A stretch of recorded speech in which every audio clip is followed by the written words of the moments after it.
Thank you very much, Amy. Good morning, everyone.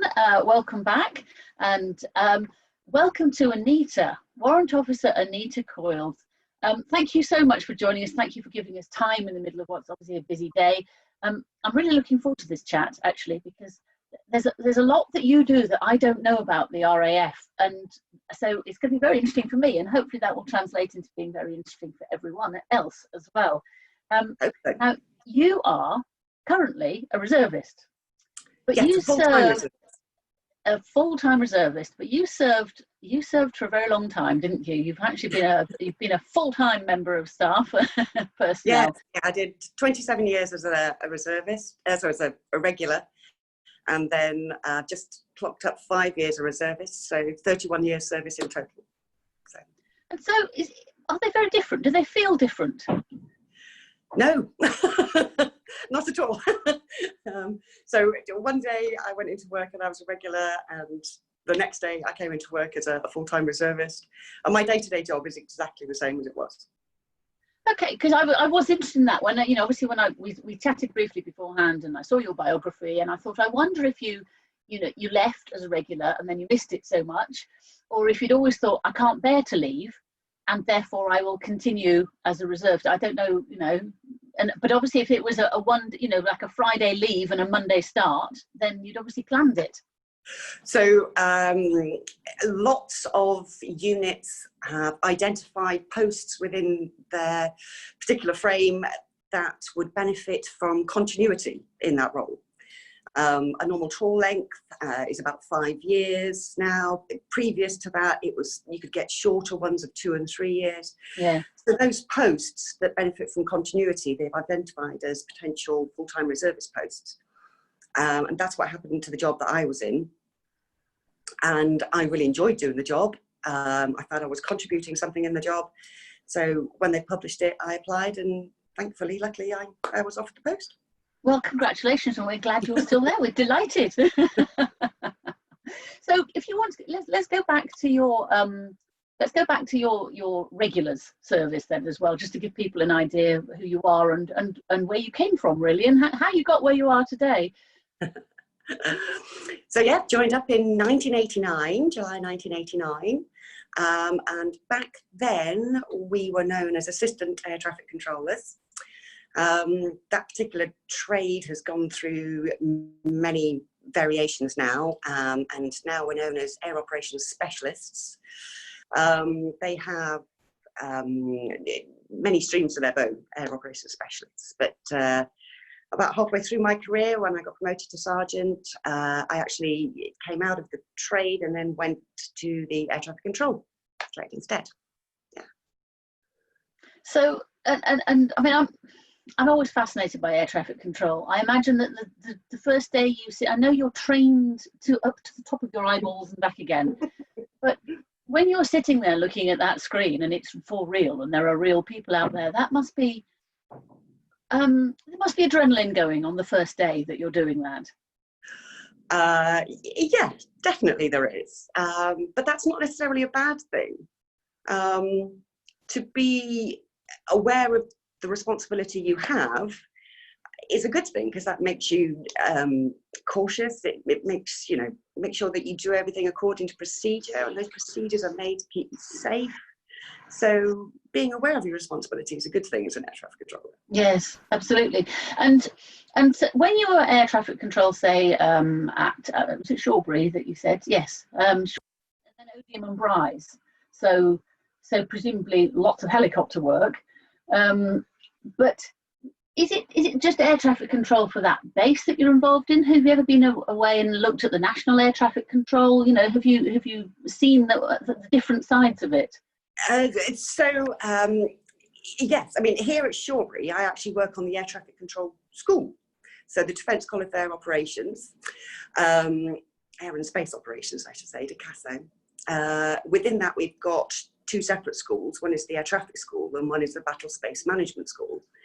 But my husband worked at the Shawbury Tower for a while. Yeah. So normally it's you air traffic for your particular unit. Lots of RAF units have an added responsibility to control air systems out to about a 60 nautical mile radius out from that. And you can do all kinds of air traffic in that extra little responsibility as well. My husband also worked down at a place called Swanwick, Yes. where the National Air Traffic Centre is. He worked obviously on the military side. So yes, I've been down there and I've seen the big operation down there as well. Yes, where they're actually looking at people kind of coming into UK airspace and whether they're behaving correctly and whether the quick reaction alert needs to be sent out to them or not. Yes. So sometimes they can do that from Swanwick. Normally that role would be taking place at Scampton at Bulmer, but yeah. Yeah, fantastic. And at Lossiemouth, actually, which is actually where they take off from, where you also went to. You were there in the late 90s as well, weren't you? A couple of times actually went to Lossiemouth. Yes, so I did my very first tour was RAF Lossiemouth. There's LAC, and then I went back as a corporal. So I have very fond memories of Lossiemouth. It's a lovely place. I'm very interested in Lossiemouth. It's a very long way up in Scotland. It is a very long way up in Scotland. Has a reputation of being quite cold and dark in that part of the UK. But I mean, you also went on other tours, but you said you never got anywhere sunny. I never got to go any hot and sunny. Even I did one detachment out to Akrotiri, and it rained for the entire 2 weeks I was there. So yes, only cold places for me. Where else did you go then? So Kosovo and the Falkland Islands. I think Kosovo was probably the most extreme. What time of year were you there then? Or were you there for a couple of years, or were you there for a short posting? So that was what they call an out of area detachment. So I was there for 4 months, from October onwards, over the Christmas period, over the New Year period. And yeah, we saw a lot of snow, a lot of snow. It was a high elevation wise, knee deep snow we saw out there. Very, very extreme. And were you there at the height of the Balkan Wars then? And so I was one of the team that went in just after they took Pristina Airport. So the reinforcements, the first set of reinforcements that went in, I was there for. Okay, and what was your job there? Was that an air traffic control one, or was that That was as an air traffic assistant again, as a corporal working in the tower. We didn't quite do 24-hour operations, but it was close to, limited by not the greatest aerodrome lighting system that was there. So yeah, we tended to operate during daylight hours, but every day. I would imagine that in those sort of quite difficult situations, that things like power are reliable. You talk about the lighting systems. It was all generator provided.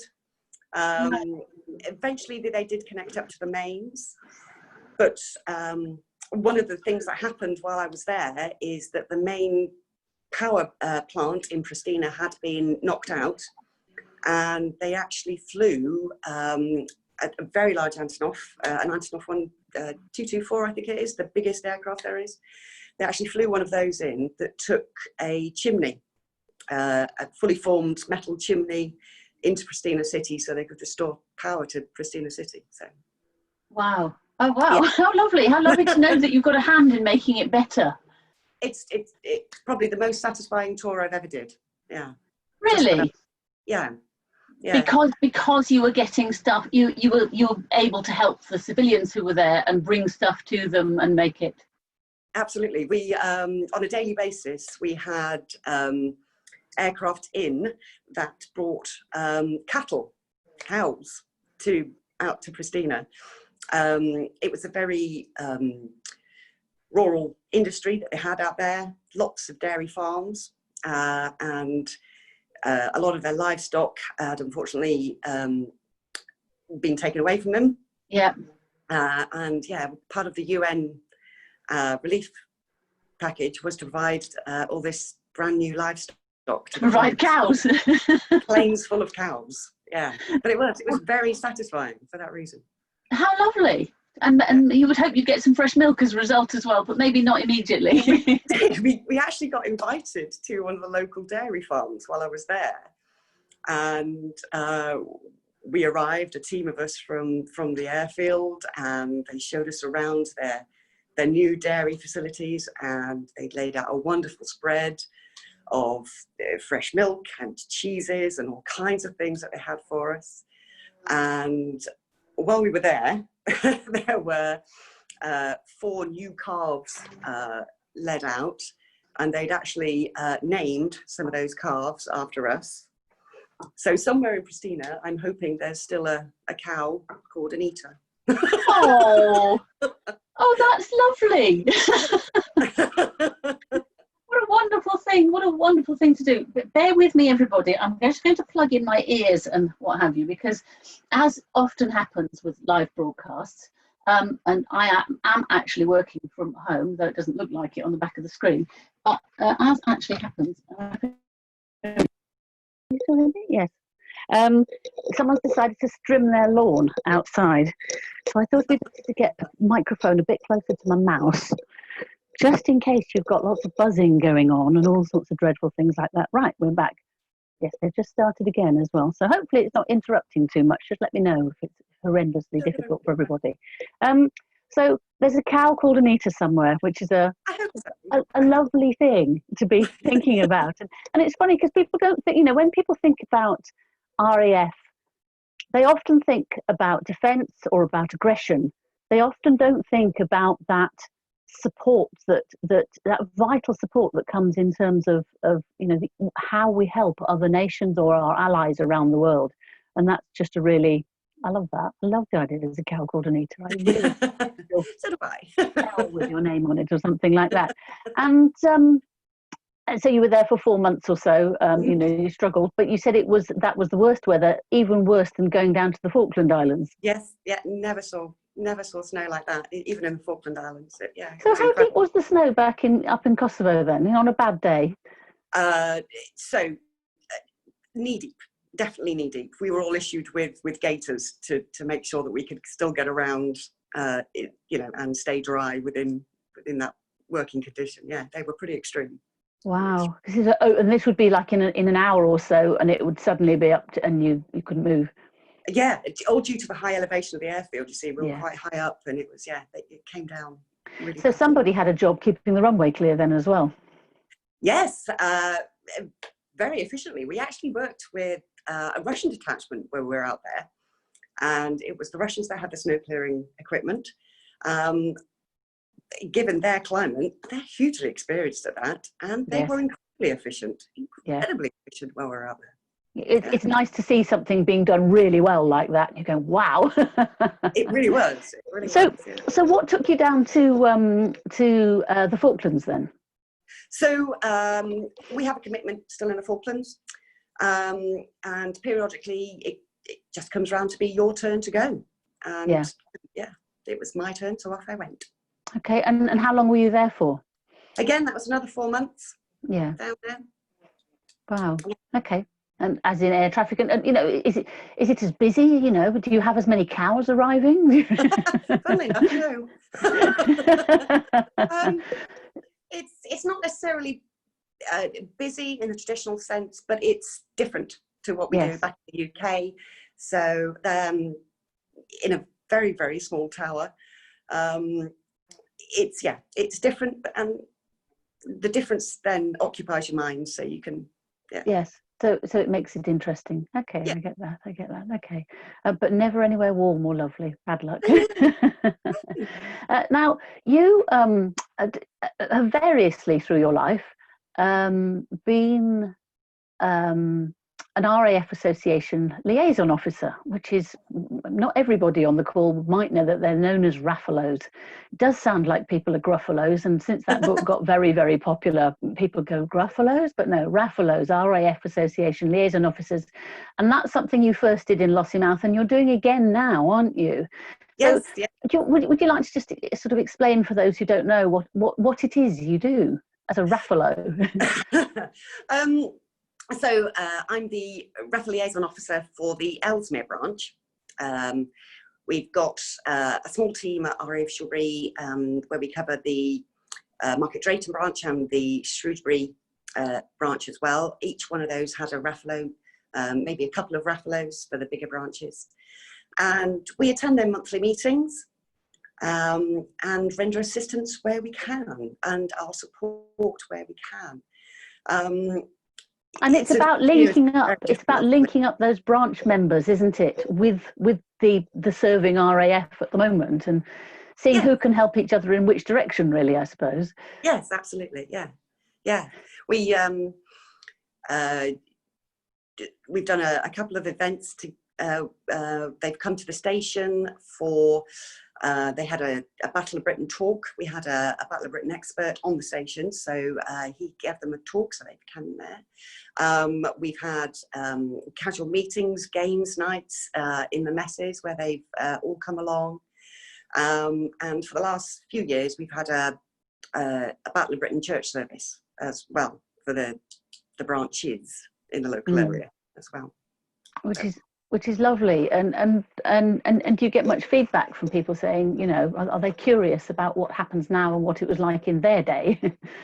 Oh yeah, I think one of the highlights for me in some of those events was talking to a lady called Rose, who was over 100 years old and had been a former WAF, you know, back in the Second World War days, and talking to her was just delightful.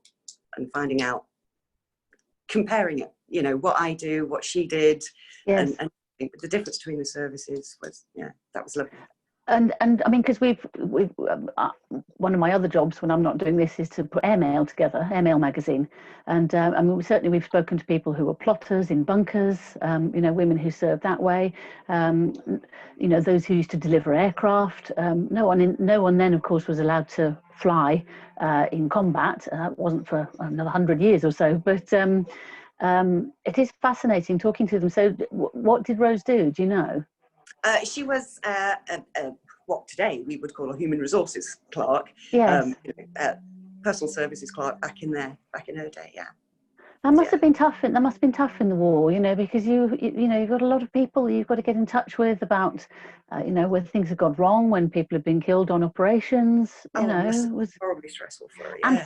And finding people to actually fill up your squadrons as you keep sending them off into battle. You know, without the benefit of all the modern technology that we have to do it with as well. Yeah. You know.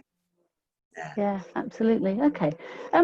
So can I just go back to being a reservist again as well? So how long do you think you might do that for then? Do you have to finish by a certain time, or? So I just started my my second 4-year contract as a full-time reservist. I think I'll stay as long as they'll have me, quite frankly. Well, you do hear that people sort of end up sort of in their mid-50s. They end up heading off out of certainly of regular service. But I don't know if reservists are able to stay on for a bit longer than that or not, or if it's you can get extensions by a couple of years or so, but. I think by then I'd probably be ready to go. I don't know. Well, yes, I mean, most people are ready to sort of discuss their water butts by then, or, you know, put their feet up in the garden and do something else, whatever. I was very interested. I did actually look up the sort of proportion of people in the RAF who were reservists, actually, after we'd spoken at the beginning of the week. And although there are 32,000 full-time regular personnel, I was quite surprised that there's another 9% of the RAF is reservists. So it's 3,200 people. That's a lot. And that's on top of 1,940 auxiliary Air Force as well. Yeah. And I'm very interested in how it all mixes together, you know, whether people just rub along and nobody really notices. Absolutely. So walk into my office down the corridor and there's no way that you can identify somebody as being a full-time reservist or a regular. Yes. My responsibilities are exactly the same as they were when I was doing this job as a regular. So it's, everybody just gets along as a whole force together. So. Yeah. And what are the benefits to you of that as well? So me on a personal level? Yes. It's means that I can stay in my house. I have a house in Shawbury Village, and we can get detached for very short periods, only up to 28 days a year. But it's a stability more than anything. You know, I'm not going to go out of area for 4 months. I'm not going to get posted. So yeah, I can actually put some roots down. And you can actually see the attraction of that, because one of the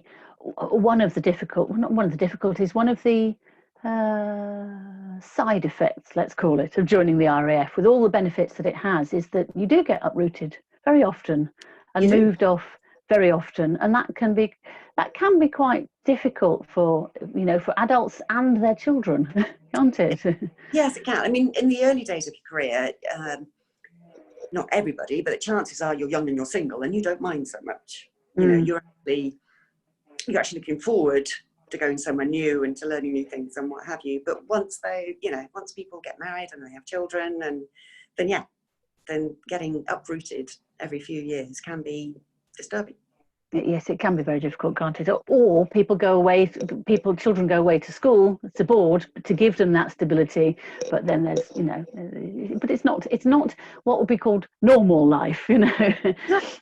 And I suppose that's what the RAF Association is around for as well, is trying to help make those sort of transitions and things better, you know, and where that Raffalo works as well. You know, just going back to the Raffalos, do you get involved in fundraising as well? I know you talked about an awful lot of social interaction that you have with the local branches. Do you do fundraising as well? So occasionally, yes, occasionally. We normally have a Stations Families Day, and unfortunately we haven't had to have one this year. Yeah. But our branch liaison officer, Mr. Mike Logue, he brings along his, you know, the great big trailers they have with the Raffa merchandise, and the station Raffalos go and join in and join in on the stall. I went to the Birmingham Tattoo as well and helped the Raffa guys there set up their... Was that an annual thing, or is that did you go to the RAF 100 one? Because that was very big. There were a lot of standard bearers there from the association. Yes, there was, wasn't it? Yeah, I was there for that one. Yes, I actually took a team of LACs or ACs from here to be standard bearers in that event. So yes, that was very good. That must have been magnificent. I mean, I saw photos and it looked spectacular. I think there were 60, 100, something. I mean, some large number of RAF Association standard bearers. There was a lot. It just looked spectacular. I think the president turned up, and, you know, everyone stood there feeling like very shiny and proud of themselves. It was brilliant. Now, you're also involved. You volunteer as well. You do lots of volunteering, actually. I mean, your Raffalo stuff is a secondary duty, isn't it? Yeah. But you also actually do a lot of other volunteering. With Shawbury, the Scouts and Guides. I think is it the Beavers that you're involved with? No, the Rainbows. The Rainbows, right? Okay, the Rainbows. Yes. And how old are they? So they're between 5 and 7 years old, and they're very sweet. Are they? But are they not very, very energetic as well at the end of a long day at work? Oh yes, very energetic. But they're lovely. All of them. And that's brilliant. Now, the other thing that you volunteer at, and you have done for quite some time, is at RIAT, isn't it? At the Royal International Air Tattoo. So can you just talk through what how you started that and what you've done there? It was a long time ago, wasn't it? Yes, a very long time ago. I was an SACW at the time. So a sergeant I worked with at the time volunteered for the show, and a team he worked closely with, one of their team had dropped out, and he phoned back to the tower to see if anybody was available that weekend, and I just happened to answer the phone. Yeah, dangerous thing to do. So I said, yeah, I'm not doing anything this weekend, I'll come down. All they wanted was for somebody to talk on the radio, and as an assistant air traffic controller, I could do that. So packed a big bag and off I went, and carried on going back, and now I run the team. So, and it's been 25 years. Yes, which is quite a lot of volunteering. It is quite. And that's the tower team, is it? So are you? No. No, it's a bit of a busman's holiday when we go. Okay. So it's actually the admissions team. So if anybody's been to the Royal International Air Tattoo, they'll know that there's some very large marquees as they enter out onto the air show, and as they go through that marquee, they have their bags searched and they have their tickets checked, and it's that team that I'm in charge of. So that's kind of security as well, really, isn't it? so I do have there's another RAF police warrant officer who's in charge of the actual security side of things. It's the actual ticket checking and ticket things that I yeah. Which is fantastic. And this year, obviously, it didn't happen in real life. Did you see the virtual one? Yeah. Yes. I was going to say, did you look at it? Yeah, it was. I was really impressed with it. Some of the footage they had from previous displays, etc., and the interviews that they'd keyed up. But yeah, it was a great experience. Just as an alternative, it was brilliant. I saw a lovely piece of footage about the now what do they call them? The virtual red arrows. Yes. So this is people. So gamers basically who fly, like fly simulators, but do aerobatics. And there was a lovely interview with them, with the real red one rather than the virtual red one, because they were doing a display at RIAT this year as part of the virtual thing, and they had to get clearance they had to get clearance for the display. And there's a lovely bit, so they have this, and they ask him lots of questions, and they're saying, how do you do this, and how do you actually manage to do these maneuvers in real life, and that kind of thing. And at the end, they kept filming after real red one had disappeared. They kept filming, and they all sat back and went, wow, wasn't that? They were just so in awe. You know, they'd all been very well behaved beforehand, but they just went, they were like small children afterwards going, that was so exciting. We spoke to the real one, you know, and they were, but I understand, looking at the social media that had come after RIAT, the virtual RIAT this time, that their display was fantastic. So yeah, really good thing to do, really good. So, and you're hoping to get back again next year, are you? Absolutely, yeah. Fingers crossed. We'll start the planning process as normal at the normal time, and yeah, fingers crossed it all goes ahead. And of course, it's the 50th anniversary next year. Oh, so is it? That would be 50 years of RIAT next year in 2021. So, I'm going to write that down for an airmail idea. I'm sure they'll tell you everything you need to know if you give them a call. Sure they will. That'd be a great thing to do. Now, the other thing I wanted to talk to you about was about the warrant officerness of your post, because warrant officers, certainly historically, and probably not so much anymore, get a bad press, I think. People are always a little bit scared of them and think that you are the stick of the operation rather than the carrot. But I presume that's really old school approach now. I just wondered if you could talk about what a warrant officer does these days, you know, what your job is and how that might have changed from what people think it might be.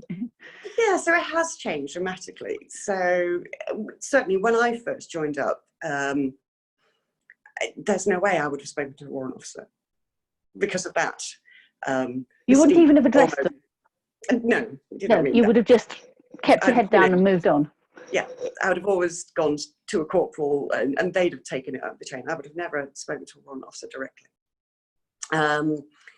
Of course, the station warrant officer still maintains that mystique of being, if you like, the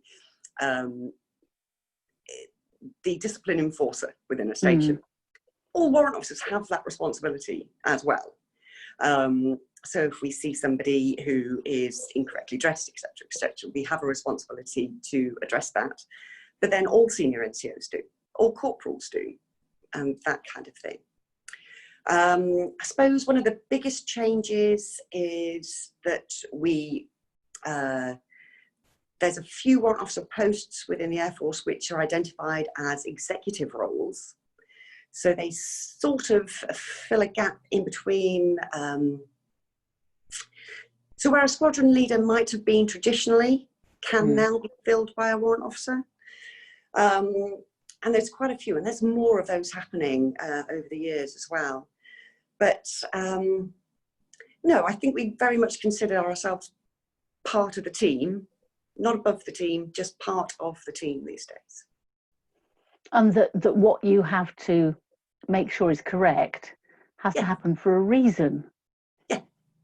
But I just wonder if there's sort of more explanation and nurturing of that as well, rather than just thou shalt do it. I don't know if that does change, if it becomes an order, or if it becomes an education process.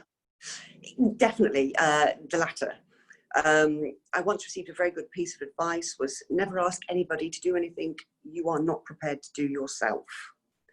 And I've taken that forward, and that works, So if last year we had a hangar party, and I was part of the team for that, and on the day after we had a big cleanup, obviously, of the hangar, and I was leading the cleanup team, and I was cleaning the loos alongside the AC who was sweeping up. So yeah, it's very much more nurturing and mentoring rather than perhaps leading, those kind of things. Yeah. Yes, and rather than just issuing orders and saying you do it, off you go, and then sort of marching off into the distance to get something else done or whatever. Yeah. I think that's partly a thing that's happened societally as well, that broadly. We reflect the society we live in. So yeah, absolutely. It's a good management strategy, and that's the good way of doing it, really. So you're now at the School of Air Operation Control. Yeah. Yes.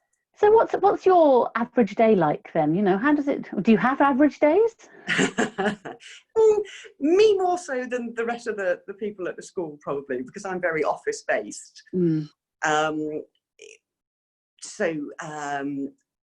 We run various courses for various people through the stages of their career. So we have the ACs that come straight out of basic training come here. We have officers that have just graduated Cranwell that come here, and direct entry sergeants as well. So they also do a course at Cranwell and come directly here for their phase 2 training, as we call it, which is where they learn their branch and their trade that they're going to go into. And there's all kinds of activities that the trainees get up to here. So they have lots of theory lessons that they have to do and complete, but they also have simulations that they complete. And the simulators here are very high fidelity, very real to what it's like. It's going to be in real life controlling towers and real life operations rooms. They all have a physical fitness commitment as well when they're here. So they go off to the gym 3-4 times a week, and our PTIs put them through their paces. And they'll have potentially a community project while they're here. They might get roped into doing something in the local community. We've built paths at the local school. We've cleared ditches. I even roped them in once to paint the Scouts hut, and Well, it kind of works both ways, doesn't it? It's a community need. Why not? Exactly. And you run that, do you? You're in charge of making sure that all happens smoothly and with your team. I wish I was in such a grand position. No. So we have a wing commander who's actually in charge of the whole school. Yep. And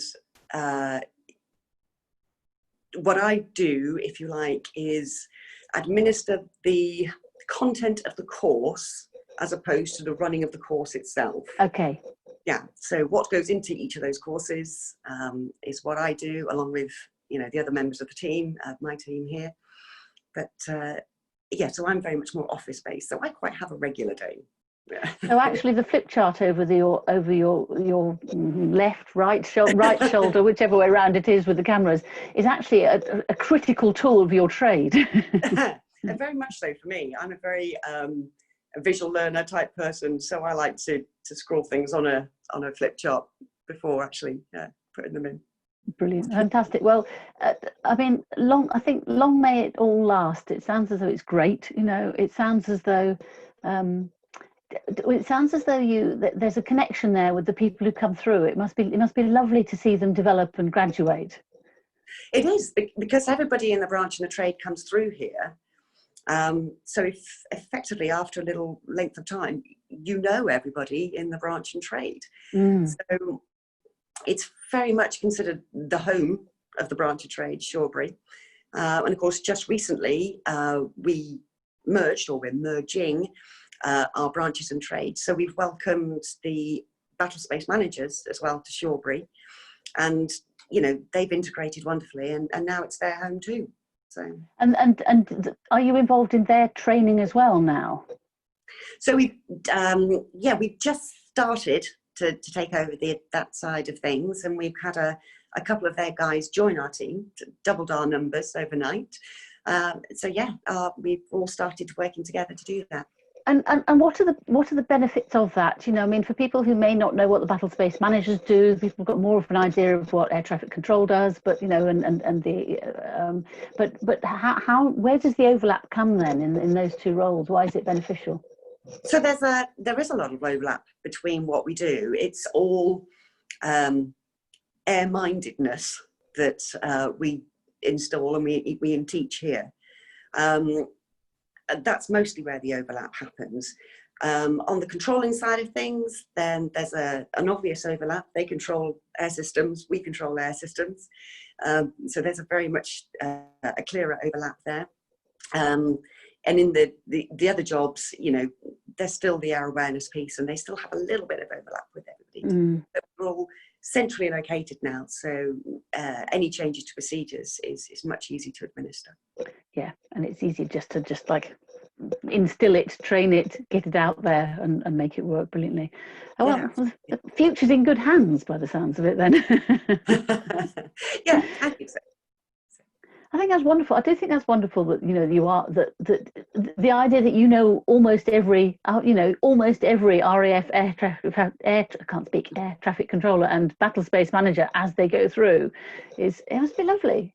You know, you must hear from each other. Do you ever get chances to have reunions as well?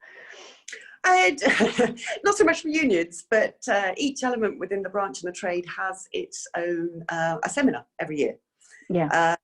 So it is lovely at those things to go, oh, hi, how you doing, and have a little catch up with everybody. So that's quite a treat. Because I know it's the same with the RAF photographers. They don't see each other very often. You know, they're scattered all over the world. They're, you know, 10,000 foot in the air with a camera stuck to the front of their faces sometimes. But when they have the RAF Photographer of the Year awards ceremony, it's all like, oh, hello, how are you? What are you up to? And oh, you've done that. And it's great, isn't it? Yeah. Now, one of the other things I wanted to talk about, and this is just me being particularly ignorant before we wind up and finish. This is me being particularly ignorant because I'm very interested in whether it's easier to do air traffic control for rotary aircraft or fixed wing aircraft. You know, some of them come in very fast and some of them, you know, but some of them are slightly, you know, do you know what I mean? I'm really interested if there are differences between the different types of aircraft. So yes, there is. There is different controlling techniques for different types of aircraft, definitely. Having worked at Odium with the helicopters at Odium, they are so flexible. It's so able to assist you as a controller that they do make your life a little bit easier. When they say assist you, what do you mean? So you can just ask them to stop. You could ask or they can just hover, to hold its position. Yes. And let something else happen. And then that is quite useful, actually, isn't it? It's very useful. You can't do that, obviously, with a fast jet or a large transport aeroplane. No, it'll fall out of the sky.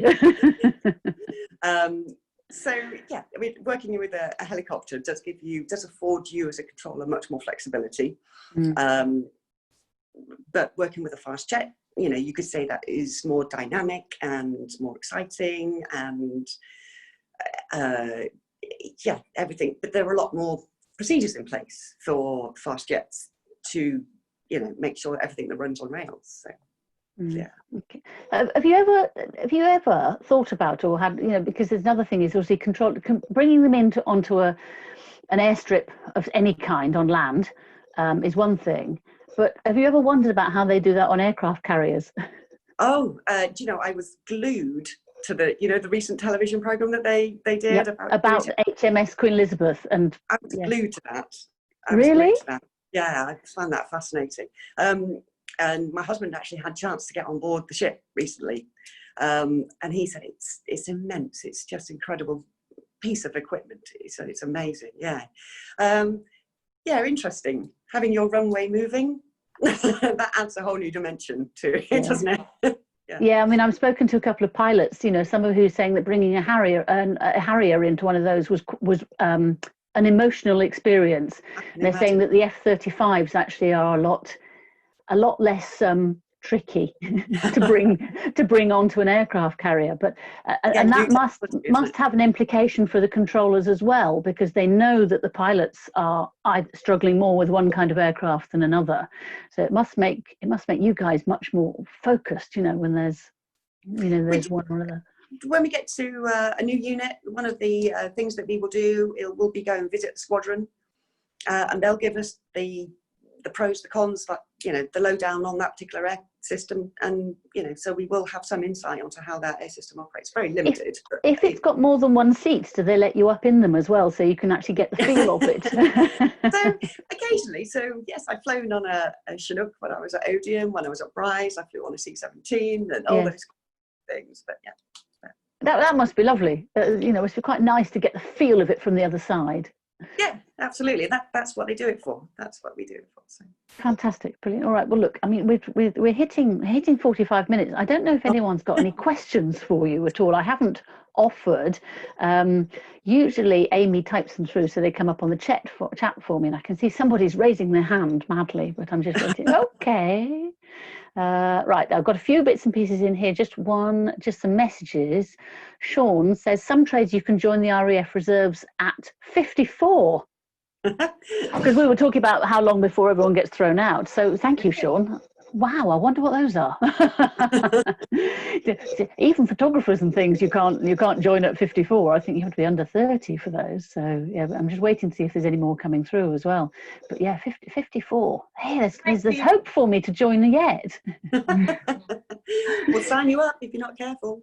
Yeah, well, a little bit over that now, but you know, I don't mind. I don't mind giving up. You know, I think as long as you're fit and healthy, you know, and still able to do, I think age is not a barrier. In fact, sometimes I think it's quite helpful. But I think it probably does depend on how good if you say you wanted to do something that involved going up, you do need to be able to deal with the G-force. You know, I think that's in everything. Okay, there's nothing. So here we go. We've had a message through from Sywell Air Scouts, and they wanted to know if you joined them for a Zoom meeting, Anita. So I've asked them to email opconnect@rafa.org.uk, and we'll pass that comment on through to you when we get that email, if that's all right.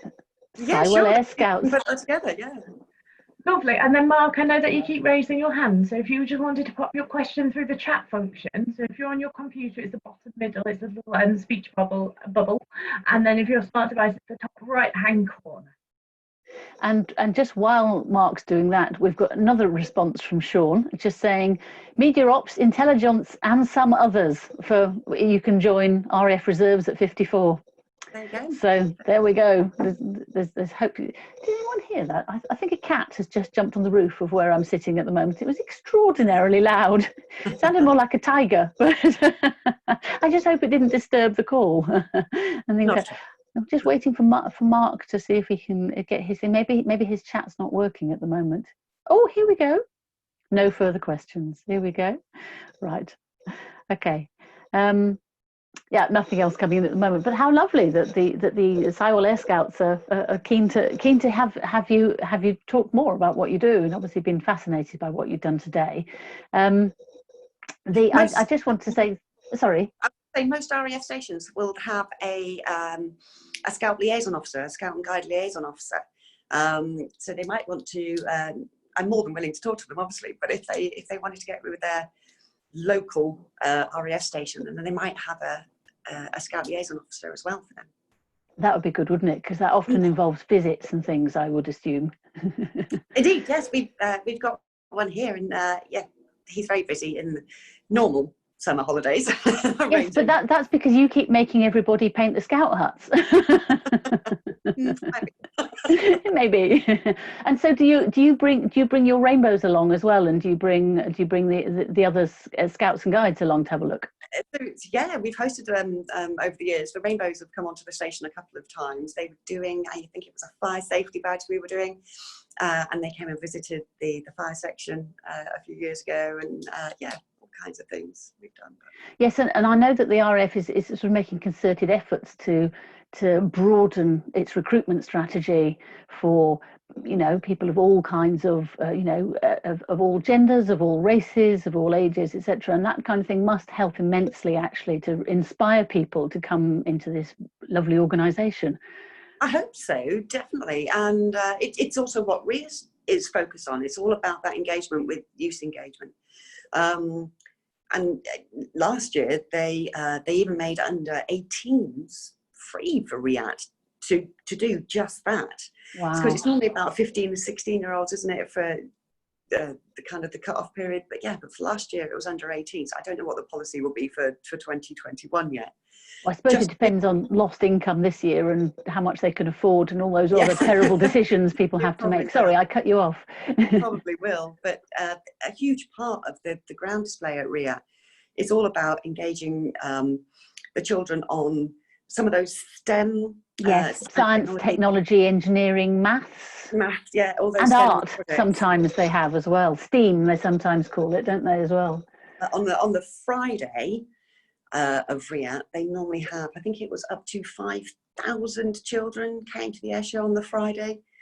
Local scout groups, local guide groups, air cadet groups, school visits, yeah, up to about 5,000 children it was, all wandering around the airfield at once with their adult leaders, obviously. Imagine how many questions they would have asked. Can you imagine? Can you imagine? Imagine, it would never stop. Yeah. We've just had we had Sywell. Sywell Air Scouts said they were there, so there we go. Oh, there you go. Lovely. Okay, how lovely. That's absolutely fantastic. Brilliant. Okay. We even had a dial-in with Tim Peake that year as well, so that was amazing. Yeah. Was he in space then, or was he actually on the ground? No, he was home again. Well, I know he ran the London Marathon from space. He did. In 17s. Yeah, my Rainbow units. I took my laptop along, and we viewed his broadcasts from the Space Centre while he was there in my Rainbow unit. Yeah, yes. I mean, never quite sure if he's like, you know, thousands of kilometres above the Earth or with his feet on the ground, but whichever way it is. Look, Anita, we can't keep you any longer. You have people to train. You have Raffalos to Raffalo duties to do. You have scouts and guys duties to do, girl rainbows duties to do, and all your volunteering and everything. So we mustn't keep you any longer. But I just wanted to say thank you so much. You know, it's been an absolute education for me. There's little waves and thumbs up coming from people. We can see, you know, all that group of people, so they're saying thank you, and you know, it's been fascinating, but it really has been amazing for me. You know, interesting things. I shan't forget the cow called Anita. But actually the difference that you made in Kosovo as well, it's a really critical thing to take away about that help. So good luck with the rest of it. Long may it all last. And if I get down to Riyadh, I'll look out for you and your team. We have a tradition at the end of our talks, is that we raise a mug of whatever. Sorry, that disappeared into the background. Raise a mug. No, this is me raising a mug just to toast you. It's a bit early in the morning for beer or champagne or wine, so we do it with a coffee or a tea or a hot chocolate, and just go, thank you ever so much for your time. Thank you for your knowledge, and we hope to see you again sometime soon. Anytime. It's been a pleasure. Thank you very, very much. Thank you. And